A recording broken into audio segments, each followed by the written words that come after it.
తెలుగు మీడియంలోనే చదివాను. 10వ తరగతిలో 98% 98% మార్కులు తెచ్చుకొని IIIT ఇడుపులపాయకి సెలెక్ట్ అయ్యాను. అక్కడ ఇంటర్మీడియట్ మరియు బీటెక్ కంటిన్యూస్ కోర్స్ 6 సంవత్సరాలు చదివాను. 6 సంవత్సరాల్లో నా యొక్క 6 సంవత్సరాల విద్యకైన ఖర్చు 30,000 రూపాయలు. 6 ఇయర్స్ ఎడ్యుకేషన్ 30,000 రూపాయలు నేను పూర్తి చేయడం జరిగింది. తర్వాత అక్కడే నాకు క్యాంపస్ ప్లేస్మెంట్ రావడం, ఇప్పుడు నేను బెంగళూరు, ముంబైలో వర్క్ చేస్తున్నాను. ఇప్పుడు చెన్నైలోని కొత్త కంపెనీలో వర్క్ చేస్తున్నాను. అండ్ ఇక్కడ మన విద్యార్థులు ఉన్నారు కాబట్టి నేను ఒక విషయం చెప్పదలుచుకున్నాను. తెలుగు మీడియంలో చదివిన వాళ్ళు ఖచ్చితంగా రాణిస్తారు, ఇంగ్లీష్ మీడియంలో కూడా. ఎందుకంటే IIIT ఇడుపులపాయలు ఇంగ్లీష్ మీడియం ఉండేది. తర్వాత నేను ఏం కష్టపడలేదు. అక్కడ మొత్తం ఇంగ్లీష్ మీడియం నేర్చేసుకున్నాను. ఈ తెలుగు మీడియం ద్వారా మొత్తం ఈజీగా అయిపోయింది. అండ్ ప్రేరణ ఇచ్చేందుకు విద్యార్థులకి నేను ఇంకొక మాట చెప్తాను. నేను సివిల్ ఇంజనీరింగ్ చదివాను IIIT ఇడుపులపాయలో. ప్రస్తుతానికి సివిల్ ఇంజనీరింగ్కి అంత డిమాండ్ లేదు ఎక్సెట్రా అని అందరూ అంటారు, కానీ అది నిజం కాదు. ఏ రంగంలో అయినా మనం బాగా చదివితే ఖచ్చితంగా మనం పైకి వస్తాం.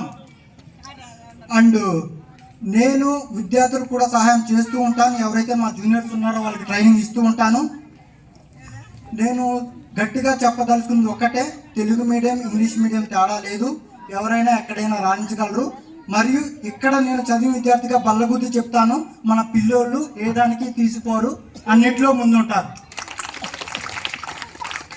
నేను చదివినప్పుడు ఉండే టీచర్స్లో ఇప్పుడు ఒకరు ఇక్కడే ఉన్నారు, సుభాషిణి మేడం, మా హిందీ మేడం. అండ్ నేను మీకు ఒకటి చెప్తాను, ఇక్కడ ఉండే సబ్జెక్టులు అన్నిటిలో నేను ఫస్ట్ ర్యాంక్ వచ్చింది హిందీ సబ్జెక్టులోనే.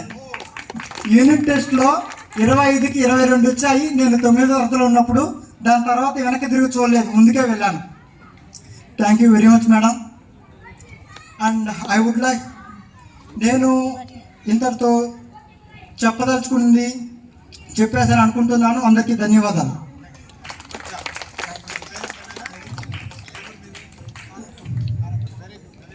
ఇక్కడే కదా అబ్బాయి ఎవరో కాదు, మా పాఠశాల బ్యాక్ సైడ్ ఉన్నటువంటి ఇల్లే.